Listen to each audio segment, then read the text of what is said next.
सकता। कितने प्लाजे हैं, कितनी बिल्डिंग्स हैं, यानी कि अब लंगर पानी बंद होने वाला है। लंगर पानी बंद होने वाला है। सबसे बड़ा मसला ये है कि अवैसी ग्रुप का लंगर पानी जो है वो बंद होने वाला है। वो बंद होगा, जब बंद होगा तो इन्हें थोड़ी सी तकलीफ होगी। जानबदार अदालत में जाए, जो फैक्ट्स एंड फिगर, कोई डॉक्यूमेंटेशन ही नहीं है। वक्फ बोर्ड ने क्लेम कर दिया, हमारी यार रेवेन्यू डिपार्टमेंट उनके हक में कर देता था। के अंदर भी यही होता है कि इंडिया के हम ये कर देंगे, इंडिया को मोदी का जो यार है, गद्दार, इस तरह के नारे। लेकिन उस पे वोट कोई नहीं देता। मोदी की गद्दारी पे, मोदी को गद्दारी के फतवे देने पे पाकिस्तान में वोट कोई नहीं देता। मजहब पे कोई हमला नहीं है, हम भी मुसलमान है, मजहब पे कोई हमला नहीं है।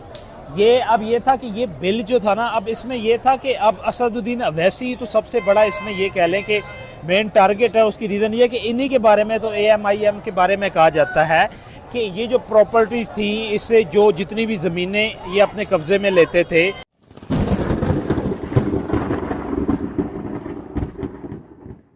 अस्सलाम वालेकुम, मैं आपका होस्ट मेहर तनवीर और आप मेरा यूट्यूब चैनल देख रहे हैं मेहर तनवीर एक्स। इंडिया के अंदर वक्फ बोर्ड की अब जो अमेंडमेंट है, जो बातें हैं, वो अब पार्लियामान तक पहुंच चुकी है। इस वक्त जब मैं ये वीडियो रिकॉर्ड कर रहा हूं, इंडियन पार्लियामान के अंदर असदुद्दीन अवैसी ये बात कर रहे हैं कि ये हमारे खिलाफ बिल आने जा रहा है। लेकिन अगर हम ये देखें कि मुसलमान कम्युनिटी जितनी भी है, अक्सरियत सड़कों के ऊपर निकल के ईद के बाद दोबारा ईद मना रही है और नरेंद्र मोदी के हक में नारेबाजी कर रही है और बीजेपी के साथ स्टैंड कर रही है। वो ये कह रही है कि ये जो वक्फ बोर्ड था, ये चाहे अड्डे बन गए हैं वक्फ बोर्ड। देश की आजादी से लेकर आज तक वक्फ के अध्यक्ष चोर, वक्फ के मुतवल्ली चोर, वक्फ के अधिकारी चोर, सब चोर मिलकर लूट रहे हैं वक्फ। मैं कह रहा हूं अंजना जी, ईमानदारी पे आ जाइए। तो अभी तक तो आप भी चेयरमैन थे। मैं बोल रहा हूं, मैं थे नहीं, मैं हूं। आपने भी किया क्या ये सब काम? मैं थे नहीं हूं अभी। मैं कह रहा हूं देश की आजादी से लेके आज तक जितने भी वक्फ बोर्ड है, सबकी सीबीआई जांच करा दीजिए। मेरे भी कार्यकाल की सीबीआई जांच करा दीजिए। जिन्होंने गरीबों का हक मारा, एक सेकंड, जिन्होंने चोरी की, 5 स्टार पर लौटिए तो होटल मैरियट, ये देखिए होटल मैरियट, ये है, इसमें फ्रॉड किया। ये असदुद्दीन ओवैसी साहब के बड़े चहीते हैं, गुलाम दस्तगीर साहब। ये थी मस्जिद सुल्ताना बाग, इसकी वक्फ संख्या 1350 फसली। ये क्या करते हैं, इस संपत्ति को ये मुसलमान चिल्लाते हैं, once a Waqf always a वक्फ। ये कैसे बन गया मैरिट? यहाँ once a Waqf always a वक्फ नहीं लगेगा।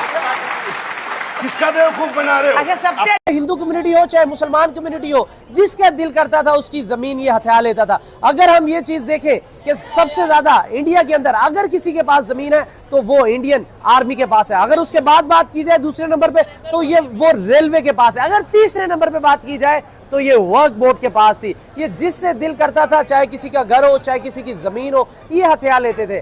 आखिर ऐसा क्यों होता था? आइए पाकिस्तानी पब्लिक की तरफ चलते हैं और रिएक्शन लेते हैं कि अगर नरेंद्र मोदी ये बिल पास कर लेते हैं तो मुसलमानों का फायदा होगा या फिर नुकसान। पार्लियामेंट में जो बैठे हुए लोग हैं ना, जो लीडर्स बैठे हुए हैं पुराने, वो इसके खिलाफ हुए हैं। आपने ये देखा कि इस बिल के टेबल होने की देर थी कि लोग जो हैं वो सड़कों पे निकल आए हैं। लोगों ने नरेंद्र मोदी के नाम के बैनर उठाए हुए थे, नारे उठाए हुए थे, वी सपोर्ट नरेंद्र मोदी कदम बढ़ाओ, हम तुम्हारे साथ हैं। उसकी रीज़न क्या है?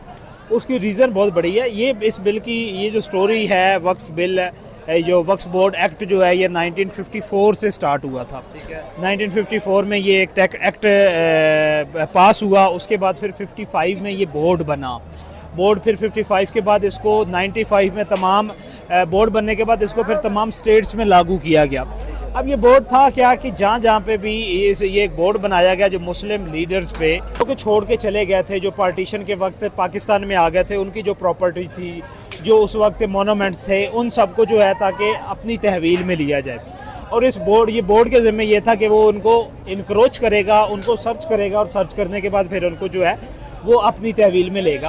और पीछे मुहर्रिकात या इसके पीछे जो वजह वो यही थी कि ये जो जितनी भी मुसलमानों की प्रॉपर्टीज़ थी, जो पुरानी थी पार्टीशन से पहले की, जो लोग छोड़ के चले गए थे, उनको अपने कब्ज़े में लेके उनकी को मालकियत, मालकाना हकूक़ जो है आगे मुसलमानों में तकसीम करना, मुसलमानों की वेल बींग को बेहतर करना। राना साहब, ये क्या समझते हैं कि इससे मुसलमानों के हालात बेहतर हो जाएंगे? आखिर ये बिल इस वक्त आने पे क्यों इतना ज़्यादा ज़रूरी था? ये जो वक्त है, इस हिसाब से अगर देखा जाए दिवाली गुजरी है, फिर ईद गुजरी है और उसके बाद ये अब देखिए ओवैसी साहब जो है हैदराबाद के, असदुद्दीन ओवैसी साहब, वो पूरे इस बिल के खिलाफ हो पड़े। आप उनकी पार्लियामान की आप उनकी स्पीच सुने, वो कह रहे हैं कि भाई हम पर बहुत बड़ा हमला है, ये हमारी जो हमारी जो रीजन है, हमारा मजहब है, उसके ऊपर हमला है। ये आखिर चल क्या आ रहा है? देखिए, मजहब पे कोई हमला नहीं है, हम है। भी मुसलमान हैं, मजहब पे कोई हमला नहीं है। ये था कि ये बिल जो था ना, अब इसमें ये था कि अब असदुद्दीन ओवैसी तो सबसे बड़ा इसमें ये कह लें कि मेन टारगेट है। उसकी रीज़न ये है कि इन्हीं के बारे में तो AMIM के बारे में कहा जाता है कि ये जो प्रॉपर्टीज़ थी, इससे जो जितनी भी ज़मीनें ये अपने कब्ज़े में लेते थे, ज़मीनें हथियाते थे, जो ज़मीनें ढूंढ के लेके आते थे, उनका कोई चेक एंड बैलेंस ही नहीं था। वो ज़मीनें इन्हें मिलती थी हुकूमत की तरफ से, हुकूमत इन्हें दे देती थी और ये उसको कहाँ करते थे। उसकी रिट भी इधर कहीं पिटिशन भी नहीं दायर होनी, किसी अदालत के अंदर जाके उस जमीन का केस भी नहीं लड़ मैं बताता हूँ, ये 9 रुकनी एक कमीशन होता था, ठीक है, बोर्ड का, आप ये कह लें कि वक्फ बोर्ड होता था। अब उसके सामने ये केस आता था कि ये फलां एरिया में करनेला में पड़ी हुई है, राजस्थान में पड़ी हुई है, उत्तर प्रदेश में है, जिधर भी पड़ी हुई है, वो ज़मीन है जी, ये मुसलमानों की ज़मीन थी, ये पार्टीशन से पहले किसी मुस्लिम की ज़मीन थी, ठीक हो गया। ये मुसलमानों का कोई रवायती विरसा था, उनके सामने आता है वो जी, उस पर जांच करने के बाद वो कहते हैं कि लो जी, ये वक्फ बोर्ड के अंडर चली गई है। वक्फ बोर्ड मतलब ये वक्फ हो गई है, ये चैरिटी में चली गई है, जिसे इंडिया में कहते हैं दान दिया जाता है। अब ये उसमें चली गई है। अब उस जमीन रिसेंटली आप ये कह लें कि आपके करेला में ये हुआ था कि वहाँ पे 3 देहात 4000 स्क्वायर फुट की एक आप ये कह लें कि रकबा था, जिसमें एक मुस्लिम देहात भी था, क्रिश्चियन भी थे, कुछ हिंदू भी थे, वो सारे के सारे की सारी वक्फ बोर्ड में चली गई। अब वक्फ बोर्ड में जब चली गई तो वो लोग जो वहाँ पे रह रहे थे, जो मैं अगर कहीं पे रह रहा हूँ, मेरी अब मुसलमानों की ज़मीनें भी थी, मुसलमान जहाँ पे रह रहे होते थे, मुसलमानों के लिए वक्फ बोर्ड जो बनाया गया था वो भी वक्फ बोर्ड के पास चली गई कि अब वो बोर्ड की जिम्मेदारी है। अब जो विक्टिम होता था, जिसकी वो ज़मीन होती थी, वो दोबारा पटिशन फाइल करता था। अब दोबारा रेट या पटिशन फाइल करनी तो वक्फ बोर्ड के अंदर ही एक वक्फ ट्राइब्यूनल बना हुआ था, उस ट्राइब्यूनल में भी बोर्ड के ही लोग थे, यानी वक्फ के ही मेंबर थे, सारे के सारे वही मेंबर थे जिसको वक्फ बोर्ड ने ही तैनात किया हुआ होता था। असल में ये सारी इन्होंने अपने ही बोर्ड के अंदर खिचड़ी पकाई हुई थी, वो पंजाबी की मिसाल कुत्ती चोरों के साथ मिली हुई थी, वही चीजें चल रही थी। मसला यही था कि सारा इन्होंने अपने पास रखा हुआ था। अब ट्रिब्यूनल के पास बात की, ट्रिब्यूनल ने क्या करना होता था, ट्रिब्यूनल उस पर किसी किस्म का कोई खास फैसला ही, उसने भी वही फैसला करना होता जो वर्क बोर्ड ने करना होता था। अब वो ज़मीन चली गई वक्फ बोर्ड के पास। अब वक्फ बोर्ड से ऐसे बहुत सारे केसेस निकले हैं जिसमें वो ज़मीन जो है, इसके जो मेंबर्स थे, जो पॉलिटिकल लोग थे, उनके नाम चली गई हुई है ज़मीन। अब वक्फ बोर्ड पे इंडियन गवर्नमेंट ये क्लेम करती है कि वहाँ पे जो उसके मेंबर्स थे, वक्फ बोर्ड के अंदर मसाजिद भी आती थी, इमाम मस्जिद भी इसी के अंदर आते थे। वो जो इमाम मस्जिद थे, वो जो मसाजिद थी, उनको सैलरीज के इंडिया गवर्नमेंट कहती है कि हम देते हैं। वक्फ बोर्ड के पास इंडिया में 3रे नंबर पे सबसे बड़ी ज़मीन है। सबसे पहले मिलिट्री के पास है, जो कि मेरे ख्याल में 17 लाख एकड़ के करीब है, ठीक है। सेकंड 13 लाख एकड़ के करीब, 9 लाख एकड़ के करीब रेलवे के पास है, और 4 लाख एकड़ के करीब जो है ज़मीन है वो वक्फ बोर्ड के पास। वो तो कहते हैं कि इस वक्फ बोर्ड से एक फ़ायदा दिखा दें जो कि कॉमन मुस्लिम का हुआ हो, जो आम आवाम का मुस्लिम का हुआ है। किसी के पास घर नहीं है तो वक्फ बोर्ड ने किसको घर बना के दिया है, किसके पास बिजनेस नहीं है तो वक्फ बोर्ड ने किसको बिजनेस बना के दिया, कोई नहीं है। और उसकी कोई जांच पड़ताल भी नहीं है कि कितनी ज़मीनें हैं, कितने प्लाजे हैं, कितनी दुकानें हैं, कितनी रेंटेड हैं, कितनी सब रेंटेड हैं, कितनी हैं, और उसकी अर्निंग किधर जा रही है, किसके पास जा रही है, किसी को कोई नहीं पता। रिकॉर्ड पे ऑन रिकॉर्ड कोई चीज़ नहीं है। आपके पास नॉर्मल ज़मीन होती है ना, आपको ऑनलाइन रिकॉर्ड मौजूद है, आप जब भी चाहते हैं लैंड रिकॉर्ड सेंटर से जाके चेक कर लेते हैं कितनी ज़मीन है, कोई रिकॉर्ड नहीं है। वक्फ बोर्ड के पास ही है, बैनर लगे हुए हैं, कोई ऐसा इदारा आप ये कह लें कि बस वहाँ पे दे दिया जाता था कि भाई ये वक्फ बोर्ड की ज़मीन है, किसके इस्तेमाल में। कि ये जो अच्छा इनिशिएटिव लिया है, ये अच्छा डिसीजन है नरेंद्र मोदी का, हुकूमत का, बीजेपी का, ये अच्छा डिसीजन है यार, ये हुकूमत का अच्छा डिसीजन है, ठीक हो गया। उसकी रीज़न ये है कि वक्फ बोर्ड के अगेंस्ट बहुत सारी शिकायतें मिल रही थी और मुस्लिम ही मुस्लिम के खिलाफ कर रहे थे। अभी वक्फ बोर्ड का जो चेयरमैन है, अभी जो सर्विंग चेयरमैन है, एग्जैक्टली मुझे उनका नाम नहीं याद, अब उन्होंने इंडियन आज तक के नेशनल टीवी पे बैठ के बताया कि हाँ, ये सब लोग चोर थे। अच्छा, ये ज़मीनें हथियाते थे, ज़मीनों को बेचते थे, वहाँ पे प्लाजे बनाते थे, उसकी जो रेवेन्यू जनरेट होता था मुल्क से उठा के बाहर लेके जाते थे। वो कहते हैं कि असदुद्दीन ओवैसी के खिलाफ 300 करोड़ के लगभग सुनने में आ रहा है ओवैसी साहब के पास ये जायदादें 300 करोड़ की प्रॉपर्टीज हैं, वो ओवैसी साहब के पास किधर से आई हैं।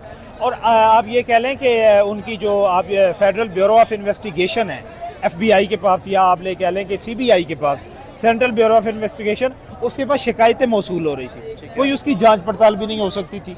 एक बंदे की ज़मीन चली गई, हिंदू है मुस्लिम है जो भी लेके चला गया, उसके पास कोई हक ही नहीं है कि किसी इंडिपेंडेंट अदालत में जाए, ठीक है, किसी गैर जानबदार अदालत में जाए जो फैक्ट्स एंड फिगर, कोई डॉक्यूमेंटेशन ही नहीं है। वक्फ बोर्ड ने क्लेम कर दिया हमारी यार, रेवेन्यू डिपार्टमेंट उनके हक में कर देता था, पटवारी उनके हक में कर देता था, लैंड रिकॉर्ड वाले उनके हक में ये कर तो देते थे। माफिया ग्रुप का हिसाब था ये, अब भी माफिया। हमें पता चला है। आप भी काफी देर इन चीजों को कवर करते आ रहे हैं, हम भी जैसे इन चीजों, लेकिन हमें इस चीज का आइडिया नहीं हो पा रहा था आखिर ये वक्फ बोर्ड कर क्या रहा है। लेकिन जिस तरह अभी उनके आईना आया सामने, हमें एक खुली किताब उनकी मिली है, वो तो टोटल करप्शन की एक बड़ी दास्तान हमें मिल चुकी है। बिल्कुल, करप्शन की तो दास्तान है, इसी के खिलाफ तो लोगों ने आवाजें उठाई। आपने देखा ना, बिल टेबल हुआ है और इंडिया में जितने मुसलमान थे जिनके साथ ये हुआ था वो सड़कों पे आ गए। उन्होंने कहा कि वक्फ बोर्ड से हमें क्या फायदा है, हमारे लिए वक्फ बोर्ड बनाया गया था ना, इसका हमें तो कोई फायदा नहीं। असदुद्दीन अवैसी साहब, हम उसकी रात को पार्लियामान के अंदर वो सुन रहे थे, बड़ी लंबी चौड़ी उन्होंने तकरीर की, कोई 15 से 20 सफ़ात थे, वो पढ़ रहे थे कि फलां शिक्का है, फलां शिक्का है, हमारे खिलाफ है, हमारे खिलाफ है। तो यानी कि समझ में नहीं आ रहा कि आखिर असदुद्दीन अवैसी अपने ही मुसलमानों के क्यों खिलाफ हुए पड़े, क्योंकि उनकी जब ज़मीनों के ऊपर कब्जा होता है तो एक मुसलमान हो चाहे हिंदू हो चाहे किसी का भी घर जब आप छीन लेते हैं तो उसके दिल के ऊपर क्या बीतती होगी। देखे ना, यही तो मसला है ना। अब ये है कि उन्होंने तो ये बात करनी है, क्योंकि अब उन्होंने, हुकूमत ने उसमें 40 अमेंडमेंट्स की हैं। पहली बात यह है कि उन्होंने कहा कि वो जो 9 रुकनी मेंबर थे उसमें से 2 गैर मुस्लिम होंगे, ठीक है, अक्सरियती फैसला 6 का होगा, ठीक है, उसमें तो 6 इन्हीं के पास ही हैं। उसके बाद उन्होंने यह किया कि जो ट्राइब्यूनल का डिसीजन होगा, ट्राइब्यूनल का डिसीजन आगे कोर्ट ऑफ लॉ में जाएगा, वहाँ पे अगर किसी के साथ ज्यादती हुई है वो अपने facts and figure present documentation पेश करेगा, वहाँ पे केस चलेगा, ठीक हो गया, जिसके हक में कोर्ट फैसला करेगा उसमें चला जाएगा। दूसरी बात यह कि इसका सारा रिकॉर्ड ऑनलाइन किया जाएगा, मेन पॉइंट्स मैं आपको बता रहा हूँ, सारा रिकॉर्ड ऑनलाइन किया जाएगा और उस रिकॉर्ड के मुताबिक जिस हर एक कॉमन पब्लिक को, ये कॉमन शहरी को ये पता होगा कि मेरी इतनी ज़मीनें हैं, फलां बंदे के पास है, फलां जगह पे फलां उसका रेवेन्यू, फलां बंदे के पास फलां जगह पे लग रहा है। वक्फ चैरिटी का मतलब तो ये होता है ना कि किसी बंदे ने दान दिया हुआ है, दान दिया हुआ है तो उसका जो पैसा प्रॉफिट जा रहा है वो किधर जा रहा है, किसी मदरसे में जा रहा है, किसी हॉस्पिटल में जा रहा है, किसी तालीमी इदारे में जा रहा है, कोई पता नहीं। मुसलमानों का, वहाँ पे रहने वालों का मुद्दा ही यही है कि वो जा किधर रहा है, उसका हमें पता तो चले। अब ये होगा और FBI के पास इन्वेस्टिगेशन भी जाएगी, CBI के पास। राणा साहब देखिए, बीजेपी का अगर हम देखें तो हमें यही सुनने को मिलता है कि ये RSS और बीजेपी एक पेज के ऊपर है। हिंदुइज्म को बहुत ज़्यादा नरेंद्र मोदी प्रमोट करते हैं क्योंकि वो RSS से है। अब आपको ये नहीं लग रहा कि आने वाले इलेक्शन में अगर ये फैसला हो जाता है, अगर ये वक्फ बोर्ड ख़त्म हो जाता है, ये जो कब्जा माफिया है इनका खात्मा हो जाता है, तो मुसलमान कम्युनिटी भी बड़ी हैवी किस्म की बीजेपी में वोटिंग इनकी बढ़ जाएगी, इनकी पॉपुलैरिटी बढ़ जाएगी। इसमें कोई शक नहीं है, कॉमन पब्लिक की बढ़ जाए, बोर्ड खत्म नहीं होना। अब उसने कहा कि इसकी हरारकी में तब्दीली कर दी गई, जाहिर बात, ठीक है, हरारकी में तब्दीली करने का मतलब यानी ये कि सरे नो नहीं असरे 9 उसकी तश्कील होगी। कोई भी कॉमन मुस्लिम उठ के पता कर सकता है कि इसका कितना रेवेन्यू है, कितनी ज़मीनें हैं। किसी भी कॉमन पब्लिक से पूछ ले, इनके कार्यकर्ताओं के अलावा किसी को नहीं पता कितनी ज़मीनें हैं, कितना प्रॉफिट आता है किसी को नहीं पता, कितने प्लाजे हैं, कितनी बिल्डिंग्स हैं, यानी कि अब लंगर पानी बंद होने वाला है। लंगर पानी बंद होने वाला है। सबसे बड़ा मसला यह है कि अवैसी ग्रुप का लंगर पानी जो है वो बंद होने वाला है। वो बंद होगा, जब बंद होगा तो इन्हें थोड़ी सी तकलीफ होगी। हालांकि कोई खास इसमें अमेंडमेंट वो कर भी नहीं रहे, ना तो किसी किस्म का इसमें अब वो कोई टारगेट कर रहे हैं, मजहब को टारगेट कर रहे हैं। वो ये कह रहे हैं कि अब इनका चेयरमैन FBI में भी आप ये कह लें कि IS ऑफिसर होगा, वो भी मुस्लिम ही होगा। जो इसका चेयरमैन, जो इसका आप ये कह लें कि CEO होता है, वो भी मुस्लिम IS होता है, एडमिनिस्ट्रेशन का ऑफिसर होता है, वही रहेगा।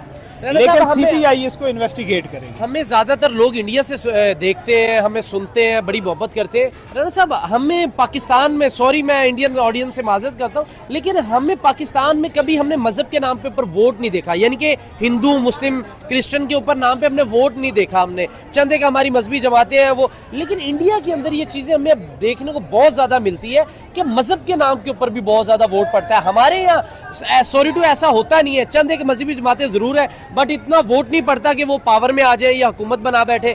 लेकिन ये इंडिया में क्यों ज्यादा इस तरह हो रहा है? आप क्या समझते हैं, ये हिंदुइज्म ज्यादा इस तरह के मामला कर रहा है या मुसलमान कहीं ना कहीं वहां पर हिंदुइज्म को प्रमोट या उनको टारगेट कर रहे हैं कि जिससे ये सारे मसले मसाइल मैं खराब? बताता हूँ आपको, वहाँ पे अक्सरियत मेजोरिटी है हिंदू और सेकंड नंबर पे है मुस्लिम। बिल्कुल ठीक हो गया। अब ये कह लें कि वहाँ पे 125 करोड़ की आबादी में से तकरीबन 36 से 40 करोड़ के करीब मुस्लिम्स हैं। ठीक है। ठीक है, पाकिस्तान में 97% मुस्लिम्स हैं। ठीक है। लेकिन यहाँ पे जो आपके पास मजहबी जमातें हैं ना, वो मजहबी जमातें भी इस तरह खाऊ पीऊ है सारी। ठीक हो गया। कोई मजहबी जमात ऐसी नहीं जो कि मजहब के नाम पे प्रोटेक्ट करती हो राइट्स को। ठीक है। पाकिस्तान में क्योंकि 97% मुस्लिम है, तो मुस्लिम हिंदू का कोई रोला होता ही नहीं है। वहाँ पे ये है कि वहाँ पे गवर्नमेंट बनाने के लिए डिसाइडिंग वोट्स होते हैं वो मुस्लिम्स के ही होते हैं। वहाँ पे मुस्लिम अक्सरियत जो होती है, कुछ एरियाज ऐसे होते हैं जहाँ पे दो पार्टीज कांग्रेस और बीजेपी अगर इलेक्शन लड़ रही हैं, तो वहाँ पे जो मुस्लिम वोटर्स जिसकी तरफ चले जाएंगे सीट उनकी तरफ चली जाएगी। ये सबसे बड़ा मसला होता है वहाँ पे। इसकी वजह से आप समझते हैं इसकी वजह से वहाँ पे जो है हिंदू मुस्लिम लड़ाई जो है वो इलेक्शन कैंपेन जो है वो चली जाती है। लेकिन ये होता है कि वहाँ पे इलेक्शन पाकिस्तान और इंडिया के खिलाफ तो आपको पता है लड़ा ही जाता है कि हम पाकिस्तान को सबक सिखाएंगे। वो हर रवायती हरीफ में होता है, क्योंकि ये होता है कि वहाँ पे नेशनलिज्म जो है वो ज्यादा है। पाकिस्तान के अंदर भी यही होता है कि इंडिया के हम ये कर देंगे, इंडिया को मोदी का जो यार है गद्दार, इस तरह के नारे। लेकिन उस पर वोट कोई नहीं देता। मोदी की गद्दारी पे, मोदी को गद्दारी के फतवे देने पे पाकिस्तान में वोट कोई नहीं देता। पाकिस्तान में सियासी जमात और सियासी जमात के फेस को या उसके मंशूर को वोट दिया जाए। वैसे तो आपको पता ही है पाकिस्तान में वोट किसको दिया जाता है, या पाकिस्तान के वोट किधर जाते हैं, या पाकिस्तान में किसी भी पार्टी की हवा कौन बनाता है, उसकी पॉपुलैरिटी कौन गेन करता है, वो उसकी तरफ ही जाते हैं। लेकिन उनमें ये है कि अभी तक है, लेकिन ये आने वाले दिनों में खत्म हो जाएगी। ये भी खत्म हो जाएगी। अब ये देखेंगे 5 से 10 सालों में ये बात भी खत्म हो जाएगी। अब सोशल मीडिया का जैसे जैसे दौर शुरू हो रहा है, लोग अपने डिफरेंसेस कम कर रहे हैं, हिंदू मुस्लिम इकट्ठे रह रहे हैं एक जगह पे, वो एक दूसरे से कॉमन पब्लिक में बात करते हैं कि हमें यार क्यों हम लोग इन दंगे फसादों में पड़े हुए हैं, वोटों के लिए, इलेक्शन कमीशन के लिए, जैसे होली आती है, कुर्बानी वाली ईद आती है, बड़ी ईद आती है, तब भी हमें सोशल मीडिया के ऊपर एक रंग बनाया जाता है, दिखाया जाता है कि हिंदू मुसलमान एक दूसरे के गले पड़ रहे हैं। बट हम अगर खुद एक अच्छे से रिसर्च करें तो हमें देखने को ये मिलता है कि वो बड़े इजीली रह रहे हैं, एक दूसरे के भाईचारे का पैगाम दे रहे हैं। वो रंग फेंकने की बजाय फूल एक दूसरे मुसलमानों के ऊपर फेंकते हैं, तो ये भी हमें देखने को मिलता है। आखिर आपके ख्याल में इंडिया इतनी तरक्की करने के बावजूद भी मजहबी मामलात के ऊपर काफ़ी ज़्यादा डिस्टर्ब है? देखिए, ये पहले ये था कि उसने अपने आप को स्टेबल करना था। आने वाले दिनों में आप ये देखिएगा, आने वाले 10 से 15 सालों में ये मामला सारे के सारे सेटल हो जाएंगे। अभी आपने ये देखा है ना कि पूरे का पूरा सेकुलरिज्म की तरफ जा रहा है। इंडिया सेकुलरिज्म की तरफ जा रहा है, जो मजहबी तफरीक थी उसको ख़त्म करने की तरफ जा रहा है। और ये होप्स हो कि ये जल्द वहाँ पे ख़त्म हो जाएगा और एक सेकुलर आपको इंडिया जो है वो स्टेट जो कि जवाहरलाल नेहरू की सेकुलर स्टेट थी, वही आपको बनती नजर आएगी। देखिए, पाकिस्तानी पब्लिक का यही कहना था और राना साहब का ओपिनियन आपने राना साहब का सुना। जो वर्क बोर्ड था आखिर वो एक गुंडागर्दी के ऊपर ही था। एक सिंपल सी मिसाल है कि आप किसी की ज़मीन हथिया लेते हैं, किसी का घर आप पकड़ लेते हैं, आप वो सवाल करने के हक ही नहीं रख रहा आपसे कि सवाल करे भाई मेरी ज़मीन क्यों पकड़ी, क्योंकि आपने फैसला कर दिया कि वो वक्फ बोर्ड की है, वो मुसलमानों की है। उस पर आप हिंदुओं को भी ले डूबते हैं, क्रिश्चियन कम्युनिटी को भी ले डूबते हैं। इंडियन पार्लियामेंट के अंदर अभी ये डिबेट चल रही है, आखिर ये किस तरफ किस करवट बैठता है, आपको आने वाले वीडियो में ज़रूर बताएंगे। अगली वीडियो तक दीजिएगा इजाज़त। अल्लाह निगहबान।